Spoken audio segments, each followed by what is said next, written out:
Hola gente, en este episodio abrimos las puertas de nuestro consultorio fotográfico para dar respuesta a vuestras dudas, inquietudes y quebraderos de cabeza. Hoy, entre otras cosas interesantes, hablamos sobre qué hacer si a tu sensor le sale una paella de colorines a ISOs bajos, cómo iniciarse en el macro con tubos de extensión o lupas Reynolds y también arrojamos algo de luz sobre la fotografía infrarroja. ¡Vamos al lío! Bienvenidos a 12 pulgadas, el lugar donde verás, escucharás y aprenderás fotografía.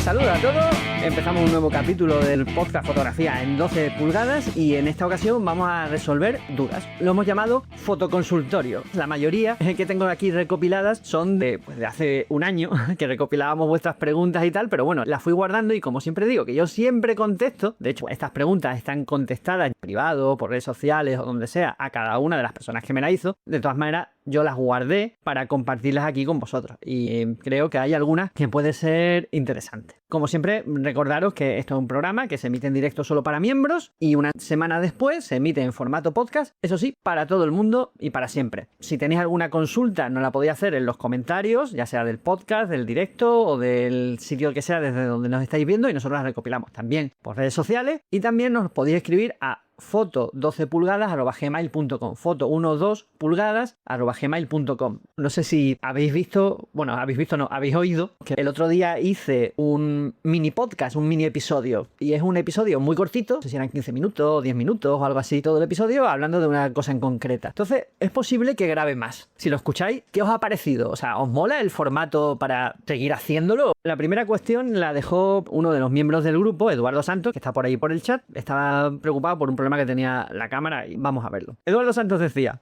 buenas 12 pulgarios, una pregunta para el grupo y para los profes. Independientemente del enfoque, llevo una temporada que si le subo a la cámara más de ISO 100 me sale una paella de colorines de alucinar, lo que provoca una edición tediosa. ¿Alguien me puede ayudar a solucionar el problema o mi sensor se está muriendo? Tengo idea de comprar la Nikon Z6 III, pero no quiero arrinconar esta. Ese problema, el de ruido, que es el que tenía la fotografía que compartía Eduardo Santos, puede tener varios orígenes, ¿no? Normalmente el ruido sale por una mala comunicación entre el captor de luz, que es el sensor, y el software que procesa esa imagen. Es decir, hay un error en la señal y por eso la cámara se inventa píxeles de colores. El ruido digital no deja de ser información que la cámara no obtiene y por lo tanto se la inventa. Para saber si el ruido que te sale en tu fotografía es cosa de que el sensor está empezando a fatigarse, está empezando a fallar, está ya viejo y tal, o está sobrecalentándose por usarlo en largas exposiciones, justo después de una larga exposición normalmente el sensor acumula más ruido en la siguiente fotografía porque está más caliente. O haber hecho ráfagas muy largas también, el sensor sufre al hacer ráfagas largas. También la tercera opción sería fatiga del sensor, es decir, que el sensor ya esté deteriorado por el tiempo que tiene la cámara, por el uso que se le ha dado. Entonces, hay una prueba que se hace para saber si el sensor tiene algún tipo de problema o es consecuencia de tiempos de exposición largos, ráfagas largas o la batería también, que la batería recaliente mucho el sensor, que esa puede ser que hayáis comprado una batería que no es original, sino clónica, tiene más potencia o tiene un funcionamiento que no es el adecuado y sobrecalienta el hardware, ¿no? La maquinaria que tiene dentro de la cámara. Cogéis la cámara fría, es decir, que llevéis un buen rato sin usarla, como mínimo 10 o 15 minutos sin haberla usado, para asegurarnos de que el sensor y la cámara está fría. Y le ponéis la tapa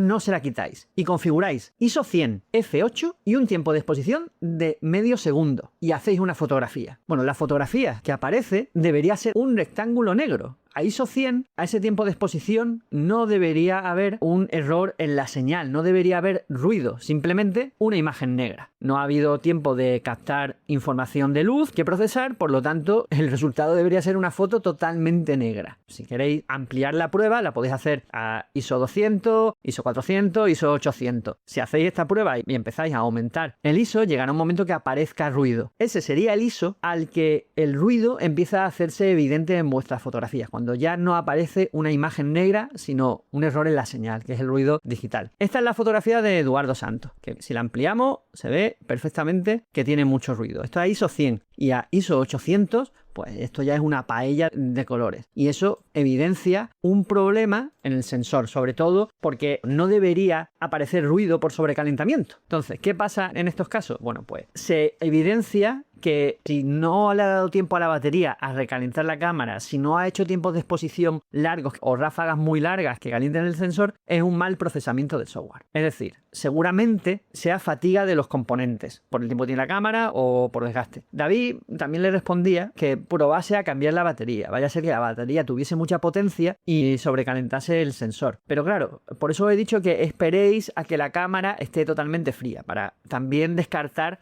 ese problema. Habría que llevarla al servicio técnico. Margarita dice: Carlos, Eduardo solo quiere que le digas que lo mejor es que compre esa Nikon de sus sueños. Era una excusa. La verdad es que yo primero te recomendaría que llamases, no que enviases ya las cámaras de fotos directamente al servicio técnico, sino que llamases al servicio técnico o a alguna tienda de fotografía. Probable que te digan: pues mira, si tráela, te hacemos presupuesto y si te viene bien, pues paga lo que cueste sustituir el sensor o lo que sea que esté fallando. O también te puede decir: oye, mira, que eso es seguro del sensor, que está ya muy desgastado, hay que cambiárselo, cambiarlo es más caro que una cámara nueva, así que cómprate esa cámara de tu sueño. No sé qué tiempo tendrá la cámara de Eduardo, pero si ya tiene unos añitos y empieza a fallar de esta manera, ya es una excusa suficientemente buena como para cambiarla. O sea, yo de hecho ya os he comentado alguna vez que yo solo cambio de cámara de foto cuando la que tengo ya está inservible. Pues resuelto esto, pasamos a la siguiente pregunta. Francisco Murciano decía: para intentar hacer fotografía macro sin tener un objetivo específico, ¿qué es mejor? ¿Comprar un tubo de extensión o una lupa Rhino? Mi cámara es una Canon EOS RP. Si en algún momento puedo comprar un objetivo específico para hacerlo macro, ¿cuál es el más aconsejable? Tengo que pensar en fotografía macro por estar limitado en mi movimiento. Muchas gracias.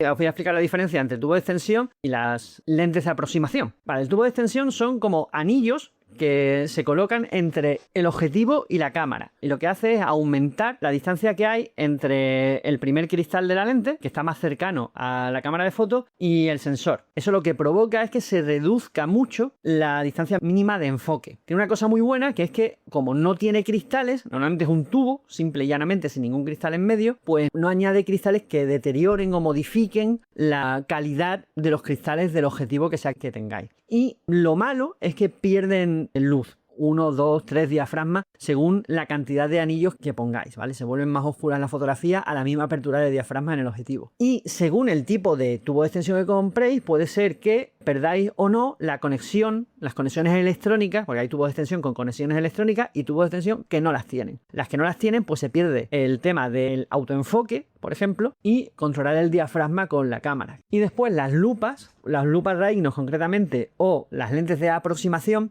son básicamente una especie de lupa que se coloca delante del objetivo, como cualquier otro filtro. Y esto sería una lente Rhinox. Parece un poquito más compleja, pero lo bueno que tiene es que creo que no necesitas comprarlo de la misma rosca que el objetivo. Ya sabéis que los filtros de rosca tienes que comprarlos del mismo diámetro que sea tu objetivo. Pues en este caso de las lentes Rhino, pues puedes ponerle a cualquier objetivo. Tengo entendido, ¿vale? Ten en cuenta que yo de macro no sé tanto como David. Eduardo Santos me confirma que se adapta a muchos objetivos, exactamente. Bueno, ¿qué tiene de bueno las lentes de aproximación? Pues no pierdes luz, son muy cómodos de quitar y de poner, porque no tienes que estar quitando y poniendo el objetivo para acoplarlo. Y lo malo es que añades un cristal extra, con lo cual modificas la óptica de los cristales que ya tiene tu objetivo y encima suelen perder calidad en las esquinas. Entonces, claro, si Francisco Murciano dice que tiene poca movilidad, más que decidir entre tubo de extensión o lentes de aproximación, lo que mejor viene cuando tienes poca movilidad es más distancia focal. Es decir, ya de por sí, para hacer fotografía macro, se suele decir que lo conveniente es tener unos objetivos de una focal de 100 en adelante. Cuanto más focal, pues desde más lejos puedes hacer la fotografía, menos te tienes que acercar y menos te tienes que mover para hacer la foto a lo que sea que estés haciendo una fotografía. Se adquiere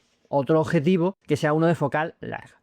He estado mirando y para Canon R hay dos que recomiendan mucho, que son el Canon RF 85mm f2 macro y el Canon RF 100mm f2.8 también macro. Uno vale 850 euros, aunque yo en Amazon lo he visto por 600 euros. Y el otro vale unos 1.500 euros, o sea, no son objetivos baratos. Por lo tanto, como siempre, que queremos adquirir equipo, yo y David supongo que también lo recomendaría el tema de la venta de segunda mano. Siempre que compréis de segunda mano, que podáis comprobar que lo que sea que compréis esté bien. Recuerdo que algún episodio exclusivo para miembros dedicado al equipo de segunda mano, que lo volveremos a hacer esta temporada. Volveremos a repetir el tema de la compra de segunda mano, esta vez también para tenerlo en podcast. Dice Eduardo Santos que aunque sea de segunda mano, yo me iría a un 100. Yo también. ¿Los tubos de extensión son lo mismo que un duplicador? No. Los tubos de extensión modifican la distancia entre el sensor y el objetivo, con lo cual hacen que te puedas acercar más al sujeto.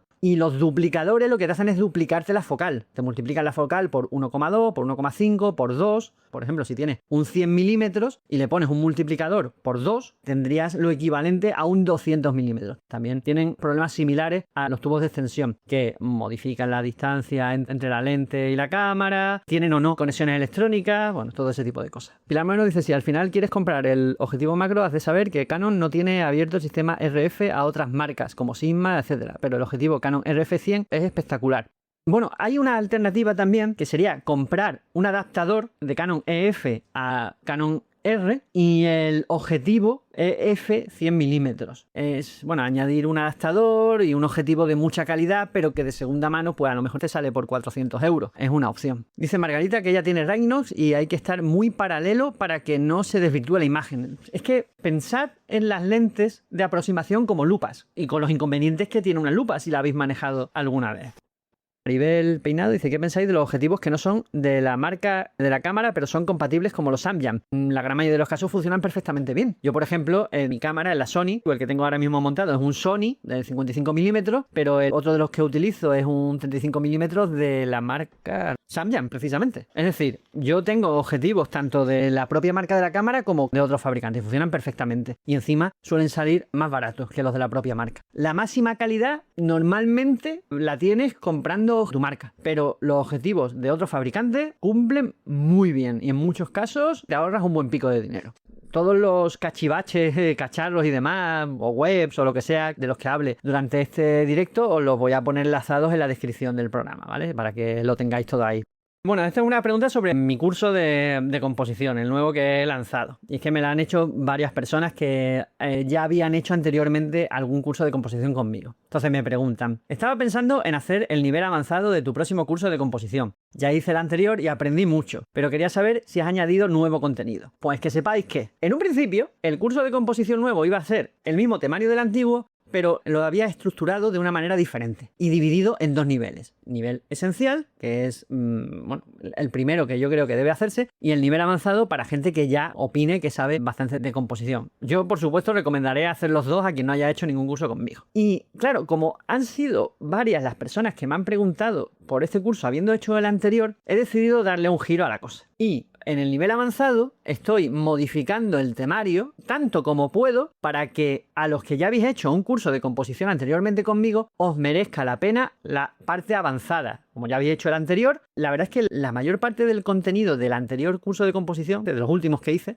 están incluidos en la parte esencial. Tened en cuenta también el tiempo de cada uno. El curso anterior de composición eran 10 horas más las 2 horas de análisis de fotografía, y en este caso son 2 cursos de 8 horas cada uno. En total son 16 horas de curso si hacéis los dos. Es casi, bueno, más de un tercio más, es casi el doble más de horas con respecto al curso anterior. Por lo tanto, me va a dar tiempo a meter más temario y hacerlo de manera más relajada. Si estáis interesados, recordad un par de cosas. Primero, los miembros del canal tenéis precio especial. O sea, no os inscribáis a través de la web, sino que me escribís a mí diciéndome que estáis interesados y yo os mandaría los enlaces para inscribiros con un precio especial a las diferentes modalidades de curso. Decídmelo porque cuando tenga terminado, cerrado ya el nuevo temario del curso avanzado, os lo puedo enviar y ya vosotros mismos decidís si os conviene o no inscribiros. Entonces, si estáis interesados, escribidme a contacto@fotolarios.es y decidme, estoy interesado en el curso de composición, en el nivel avanzado o en el nivel esencial, el que sea que queráis hacer. Si nunca habéis hecho ninguno conmigo, os recomiendo que hagáis los dos, o al menos el esencial. Si ya habéis hecho uno anteriormente conmigo, yo os recomiendo el avanzado. Escribidme, decidme en qué estáis interesados y yo os envío el temario nuevo. Si os interesa, os escribís. Si no, no pasa nada, yo encantadísimo. Son 25 plazas en cada nivel, mucha gente se ha inscrito en las dos y ya tengo más de la mitad ocupada, así que no tardéis demasiado en avisarme porque la verdad es que estoy realmente orgulloso de que se esté llenando el curso en tan poco tiempo. Ya es un éxito para mí, vamos. Si me apunto a los dos, tengo descuento. Tenía un descuento por inscribir a los dos, más el descuento que tenéis por ser miembros del canal. Y después hay otro pack, que es el pack mentoría, que encima de los dos cursos tendréis una clase individual, one-to-one, conmigo, a un precio mucho menor que el que suelo cobrar esas clases. Y si tenéis dudas, el día 20 de mayo doy la charla de introducción al curso de composición. Ya sabéis, en el que hablo de las reglas, del arte, de qué es componer, de qué es una composición buena y una mala, todo ese tipo de cosas. Si la habéis visto antes, no hace falta que la veáis de nuevo. Si tenéis dudas o no la habéis visto antes, yo la recomiendo porque yo creo que es una charla bastante interesante y entretenida y os sirve para que os hagáis una idea de cómo son mis cursos, lo que podéis encontrar dentro, bueno, y por aprender un poquito y echar un ratito charlando de fotografía, ¿vale? Bueno, vamos a pasar a la siguiente pregunta. Bueno, esta la hizo Roda Mesa y vete a saber cuándo la hizo. ¿Cuándo es preciso utilizar el filtro HDR en fotografía? Bueno, para empezar, ¿qué es un filtro HDR? Que yo sepa, hasta donde yo sé, no existe un filtro físico que haga el efecto HDR. Se refiere a un filtro por software, es decir, el típico filtro de Instagram o un preset de Lightroom o que nosotros realicemos procesando la fotografía a través de un programa, cualquiera que sea que utilicéis, que hagamos un HDR. Entonces, HDR significa, perdonad mi inglés, High Dynamic Range. Digamos que es alto rango dinámico. ¿Qué quiere decir esto? Que con las fotografías realizadas con esta técnica se consigue detalle tanto en las luces como en las sombras profundas. Es decir, ampliamos muy mucho el rango dinámico de nuestra cámara. Se realiza con una técnica que se llama ahorquillado o bracketing. No es especialmente difícil de hacer. Hay cámaras que ya te lo hacen y lo que te hace son al menos 2 fotografías, normalmente 3. Una fotografía sobreexpuesta, una fotografía subexpuesta y una correctamente expuesta, entendiendo como correctamente expuesta que el exposímetro o el histograma esté centrado. Las combina y consigue obtener información tanto de las luces en la fotografía subexpuesta como de las sombras en la fotografía sobreexpuesta. Hay cámaras que te lo hacen automáticamente, te hace 3 fotos seguidas si lo configuras así y también lo puedes hacer manualmente. Y es muy útil en fotografías de alto contraste, lógicamente, como por ejemplo el interior de una habitación que tiene una ventana que da al exterior y por la que entra luz, o la luz solar directa y dura, pero por otro lado no es adecuada para otro tipo de fotografía. No es adecuada para sujetos en movimiento, fotografías con sujetos o con elementos en movimiento. Tampoco tiene sentido utilizarla en fotografías que hagamos de escenas que tienen bajo contraste o cuando queramos hacer fotografías de siluetas a contraluz y ese tipo de cosas. Por supuesto, siempre recomiendo que cuidado al usarlo en retratos, porque el procesamiento de este tipo de fotografías hace que se noten mucho las arrugas, los detalles del rostro y ese tipo de retratos pues hay a quien le gusta y hay a quien no, sobre todo teniendo en cuenta al propio modelo. Y lo dicho, se hacen 2 fotografías, una fotografía subexpuesta para conseguir detalle, el máximo detalle en las luces, una fotografía sobreexpuesta para conseguir el máximo detalle en la sombra y combinarla a través de software, pues te da este resultado, que es una fotografía en la que obtenemos detalle tanto en las luces como en las sombras. Yo recomiendo siempre que lo hagáis vosotros mismos manualmente a través de un programa como Lightroom y tal. Primero tendréis que hacer esas 3 fotografías o esas 2 fotografías que os he dicho y siempre los programas de procesamiento de fotos tienen alguna opción que te permite combinarlas para hacer un HDR y te da una imagen en la que puedes regular con mucha versatilidad la fotografía. Yo siempre digo que la mejor fotografía de HDR es la que no se nota que es HDR, porque es que si lo hacen muy exagerado empiezan a salir halos, empiezan a salir artefactos que no están en la escena original y después todo acaba teniendo el aspecto como de un videojuego estos realistas, ¿no? En la que todo tiene detalle, así que todo llama la atención, por lo tanto nada llama la atención. Así que mucho cuidado en ese aspecto. Pilar Moreno dice que yo no lo uso generalmente, pero he de reconocer que en algún caso me ha gustado mucho el resultado. Por supuesto, usándolo con moderación. Sí, yo opino lo mismo, ¿eh? Yo no lo suelo usar en alguna fotografía, así que lo he utilizado por probarlo y para el tutorial que hice en el blog. Por cierto, os pondré el enlace al tutorial por si os interesa hacerlo. Y hay fotografías que me gustan mucho y otras que me echan mucho para atrás, mucho para atrás. Eduardo Santos dice que se puso muy de moda, pero a mí personalmente no me mola. El abuso es muy artificial, parece una ilustración de un cuento, dice María José Borrás. Pilar Moreno, yo la he hecho en alguna ocasión y si se hace bien no se nota que es un HDR. Exactamente, yo creo que esa es la mejor opción, es decir, hacer un HDR que no se note que es un HDR. Maribel Peinado dice que no necesitan visualizarse en una pantalla especial. No, a ver, Esa es otra cosa que también, claro, es un término que está empezando a asomar ahora, y es que ahora hay pantallas HDR. ¿Eso qué quiere decir? Pues que son pantallas que cubren un rango dinámico mucho mayor que las pantallas normales, pero es una cosa aparte de la técnica HDR para fotografía. En un caso estamos hablando de una técnica que se realiza con la cámara de fotos y con el procesado de esas imágenes, y en el otro caso estamos hablando de un tipo de monitor diferente a los monitores normales, ¿vale? Ahora vamos con la pregunta de José Mari Palacio. Estoy pensando en hacer algo de fotografía infrarroja, más que nada por curiosidad, pero he leído en algún foro que no se puede hacer con filtros, sino que hay que modificar la cámara, algo que ni me planteo. ¿Alguien puede arrojar algo de luz sobre el tema? Para eso estamos aquí, Fotografía en 12 pulgadas, para arrojar luz sobre este y todos los temas que tengáis. De hecho, os vuelvo a recordar, si tenéis alguna consulta, nos la hacéis por email, redes sociales, por privado, por donde sea. Nosotros la vamos a contestar en el menor tiempo posible y de paso nos la guardamos para hacer este tipo de programa. Vamos a intentar arrojar algo de luz sobre el tema de la fotografía infrarroja. Es muy espectacular. Normalmente se ve lo verde de las plantas, las hojas y demás, se ven blancas, el cielo de un azul intenso y los colores adquieren un aspecto así bastante surrealista. Y con filtros sí se puede hacer, pero con ciertas condiciones. Todas las cámaras digitales llevan un filtro interno delante del sensor que bloquea precisamente la luz infrarroja. Si tú coges y pones un filtro infrarrojo, que existen filtros infrarrojos, que hay uno que es muy famoso, que es el Hoya R72, lo pones delante del objetivo, bloqueas la luz visible y dejas solo pasar la luz infrarroja. ¿Qué pasa? Que si tu cámara tiene un filtro infrarrojo delante del sensor, pues se pelean, digamos, el filtro infrarrojo que has puesto y el que tienes en el sensor y se anulan. Entonces no sale la fotografía o se necesita de tiempos de exposición súper largos. Podemos comprobar si nuestra cámara tiene un filtro infrarrojo demasiado potente y es tan fácil como apuntar con la cámara a un mando a distancia y mirar a través del visor. Apretaría un botón del mando a distancia y si veo una luz parpadeante es porque mi cámara está viendo esa luz infrarroja. Entonces el filtro no es demasiado potente. Si no ves ese destellito, esa luz, es que tu cámara está bloqueando totalmente la luz infrarroja de la señal del mando. Entonces, con el famoso filtro Hoya R72, tendrías que hacer la medición de la luz, el enfoque y el encuadre antes de poner el filtro, porque una vez que pones el filtro no ves nada a través del visor ni de la pantalla. Se verá muy roja y muy oscura. ¿Qué quiere decir esto? Una vez que has terminado de hacer la fotografía, tendrás que procesarla, que no salen así directamente de cámara, sino que tienes que procesar la fotografía. Normalmente modificar el color del cielo para que se vea azul y en consecuencia pues se verán cosas como las hojas de los árboles de color blanco y todo el resto de colores de la escena de una manera un tanto peculiar y diferente. ¿Por qué la gente modifica las cámaras? La modificación consiste en quitar ese filtro y es irreversible, es decir, lo puedes quitar pero no lo puedes volver a poner. Así que yo,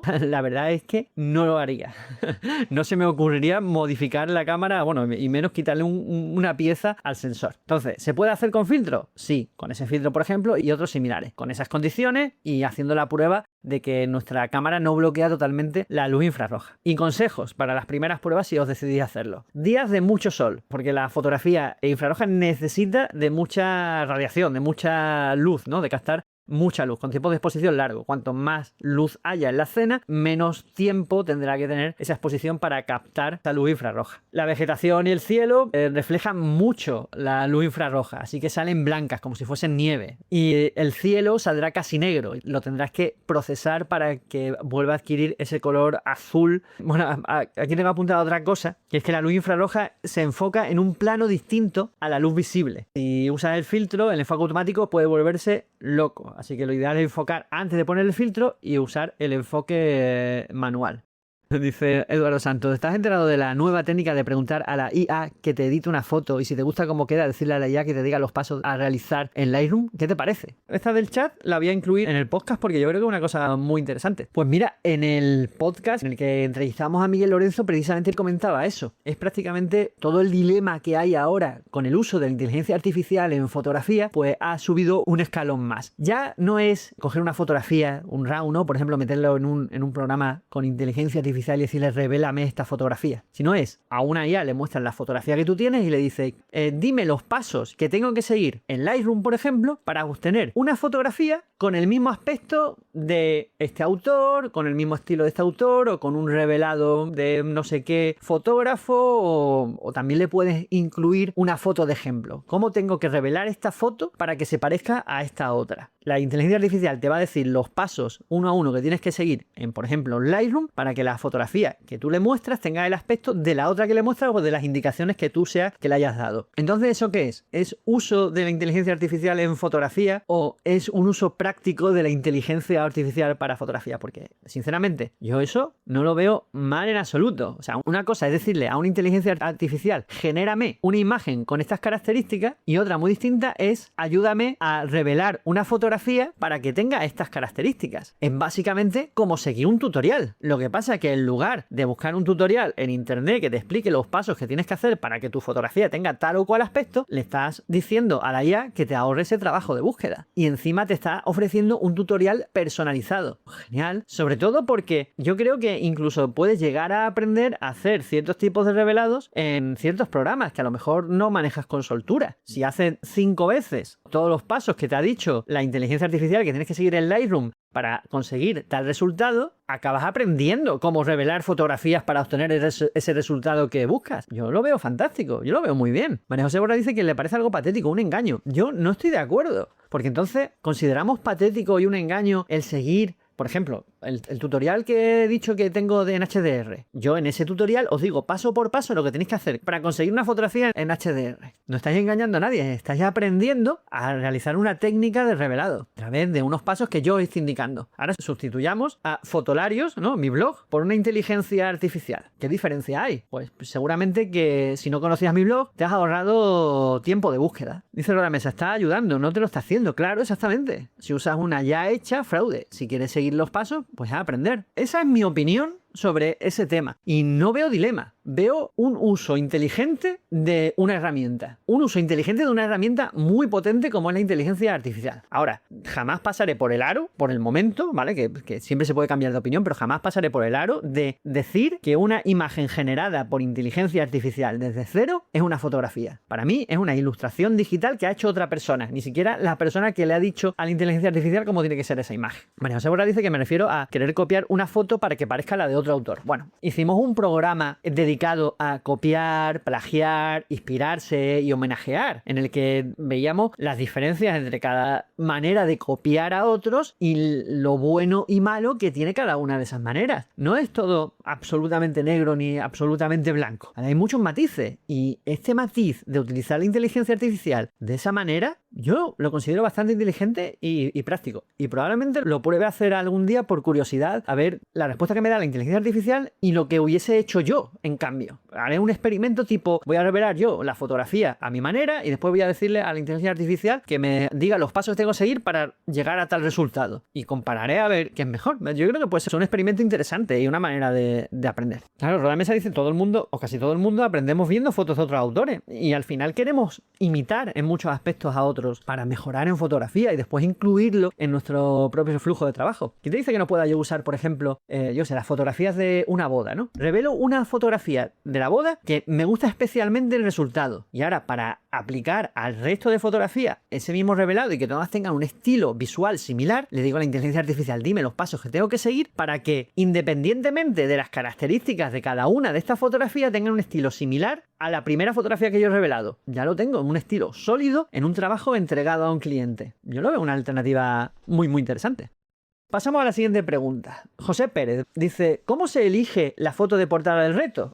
Esta nueva etapa de la tercera temporada de Fotografía en 12 pulgadas no hay críticas de las fotografías del reto. Básicamente porque cansa mucho física y mentalmente para mí y para David, y me he propuesto no machacarme tanto. Entonces, hacer semanalmente o cada 2 semanas críticas de fotografías y tal, la verdad que era bastante agotador y complejo. Sé que se aprende mucho, sé que es muy útil, pero cansa mucho. Lo hablamos y hemos pensado que no vamos a hacer críticas de las fotografías del reto, sí que vamos a hacer, como habéis visto, una selección de fotografías, una selección de destacadas y la foto de portada. Eso es en abierto, para todo el mundo que quiera hacer el reto. Pero para los miembros del canal, una vez al mes, este mes no, porque hemos tenido mucho trabajo y bueno, se nos ha complicado un poquito la cosa, pero para el mes siguiente, a principio de mes, vamos a decir fotografías de tal tema. Y ya vosotros vais a tener que buscar o hacerlas, lo que prefiráis, nos las enviáis y cuando tengamos recopiladas cierto número de fotografías, hacemos un directo especial extra, no el del jueves, sino uno extra, tipo un martes o un domingo, en el que vamos a criticar ese trabajo, esa fotografía. Pero con una peculiaridad, porque no vamos a ser solamente David y yo los que vamos a criticar esa fotografía, sino que vamos a hacer una videollamada en la que todo miembro que quiera participar va a poder entrar con su webcam y su micro, al menos con su micro, si no quiere que se le vea la cara, e intervenir. Y entonces podemos comentar las fotografías entre todos. Probablemente las primeras veces será muy caótico, pero en cuanto nos acostumbremos al sistema, al mecanismo, yo creo que puede ser una cosa muy interesante para todos. Para mí, para David y para todos vosotros, porque no recae ya la responsabilidad solamente en David y en mí, en nuestro único criterio fotográfico. Es decir, no tendremos dos puntos de vista, el de David y el mío, sino el de todo el que quiera participar y animarse a hacer una crítica o a defender su fotografía o atacarla también, ¿vale? Así que yo creo que puede ser una cosa muy interesante. En resumen, para el reto no hay críticas de fotos, sí hay selecciones y selección de la foto de portada, pero los miembros tendréis una vez al mes una sesión por videoconferencia para todo aquel que quiera participar en la que comentaremos vuestros trabajos. Ya os explicaremos concretamente la mecánica cuando la tengamos bien decidida. Vamos a responder una preguntita más. Néstor González la dejó en el formulario del blog. Es otra manera de hacernos llegar preguntas. A través de mi blog tengo un formulario de contacto en el que me podéis preguntar cosas. Mucha gente lo hace. Lo que pasa es que os he tenido un poco abandonados durante todo este año, pero supongo que comprendéis el motivo. Bueno, dice Néstor González. En la teoría te dicen que el balance de blancos no modifica la exposición, pero veo en mi cámara que no es lo mismo si en el living de mi casa mido el tono más claro donde quiero detalle con una luminosidad de 3500 Kelvin, ajustando la cámara a 3500 Kelvin, ¿vale? Llevando el exposímetro a +2 o al borde derecho del histograma, no obtengo lo mismo que si hago la misma medición en el mismo lugar con la misma luz, pero configurando la cámara a 7500 Kelvin. En esta última medición se revienta toda la imagen por el aviso de altas luces. En cambio, en la primera medición de la imagen sale bien expuesta. Yo entendía que el balance de blancos no afectaba la medición. ¿Me podrías dar tu opinión? A ver si no me lío demasiado para responderos a esta pregunta, porque las consultas que se hacen con el equilibrio de blancos y tal, es una cosa que siempre se complica mucho. O sea, parece como un poco difícil de entender. El equilibrio de blancos es la manera que tiene la cámara de compensar el color de la luz de la escena que está mirando. La numeración es la misma que la de las bombillas. Si nosotros queremos comprar una bombilla de luz neutra, la compraremos de unos 5000 Kelvin. Si la queremos comprar de luz fría, pues seguramente la compremos de 7500 Kelvin. Y si queremos comprar una bombilla de luz cálida, pues la adquiriremos pues a lo mejor de 2000 Kelvin. ¿Esto qué pasa? Eso es en la iluminación de bombillas. En la cámara, para que nos entendamos el concepto, lo que estamos haciendo es decirle a la cámara qué predominante de luz hay. Es decir, si yo pongo mi cámara en 2500 Kelvin, le estoy diciendo la luz que hay en la escena es de 2500 Kelvin. Si la pongo de 7500 Kelvin, le estoy diciendo la luz que hay en la escena es muy fría. ¿Qué hace la cámara? Compensa esa predominante de color, como si pusiese un filtro del color opuesto. Tú no le estás diciendo la temperatura de color que tiene que tener tu fotografía. Tú le estás diciendo la temperatura de color que hay en la escena. Para que no os liéis, una regla mnemotécnica de estas fáciles. Cuanto más alto el número, más naranja va a salir tu fotografía, como si hubiésemos aumentado los grados de temperatura. Cuanto más bajito sea el número, más azul va a salir tu fotografía. Quedaros con eso. Así es más fácil, creo yo. En lugar de pensar en cuánto tengo que compensar, bueno, pues está saliendo naranja, yo la quiero más azulada, más fría, pues entonces voy a bajar ese número. ¿Vale? Voy a tener una temperatura más bajita. ¿Que quiero ponerla más anaranjada? Pues subo. Bueno, ¿ahora qué pasa con el tema del histograma y de sobreexpuesta y tal? Técnicamente, el equilibrio de blancos no afecta al RAW. El histograma no te está mintiendo. Lo que pasa es que el aviso de altas luces que sale en la pantalla de tu cámara de foto es sobre una versión en JPG de la foto que estás haciendo. Lo miras en un programa de revelado de fotografía y resulta que esas luces no se han quemado, que puedes recuperarlas perfectamente. Si tu cámara la tienes configurada para que haga fotografía en JPG, el equilibrio de blanco va a afectar directamente a la exposición de tu fotografía, ¿vale? Porque va a procesar ese equilibrio de blanco. Si disparas en RAW, el equilibrio de blanco no va a modificar el nivel de exposición de tu fotografía, porque a la exposición en RAW no le afecta. Lo que hace es captar la luz, independientemente de su temperatura, de su color. Y cuando hacemos una fotografía con una temperatura, un equilibrio de blanco, por ejemplo, de 3500, que es muy extremo, y hacemos la misma fotografía con la misma medición de luz a 7500, la cámara nos va a decir que hay una diferencia del nivel de exposición. Y en una de las dos nos va a decir que está quemándose la escena. ¿Por qué ocurre esto? Porque está forzando el canal de color de esa imagen en JPG, lo está forzando demasiado, lo está llevando a un extremo y entonces la cámara cree que se está quemando, que está perdiendo detalle e información en ese canal. Pero si disparas en RAW, esa supuesta sobreexposición de un canal es irreal, no ocurre en el RAW, porque independientemente de la temperatura del color de la luz de la escena, el RAW siempre va a captar la misma cantidad de luz. Por eso es otro de los motivos que siempre recomiendo disparar en RAW para ese tipo de cosas, porque el RAW te permite más flexibilidad con los errores, cosa que el JPG pues no te permite. Bueno, esa ya era la última pregunta que iba a responder. Para ir terminando, si tenéis alguna duda, consulta, cuestión que hacernos, nos la escribís por privado, por redes sociales, por email a foto12pulgadas@gmail.com, por donde sea, porque os la vamos a responder en cuanto podamos, pero además la vamos a recopilar para hacer un programa similar a este, porque la mayoría de las preguntas que he respondido hoy son de hace un año, que las tenía por ahí guardadas, ¿sabes? Pero bueno, espero que para el próximo sean preguntas más actuales. La de Eduardo Santos sí era de esta semana.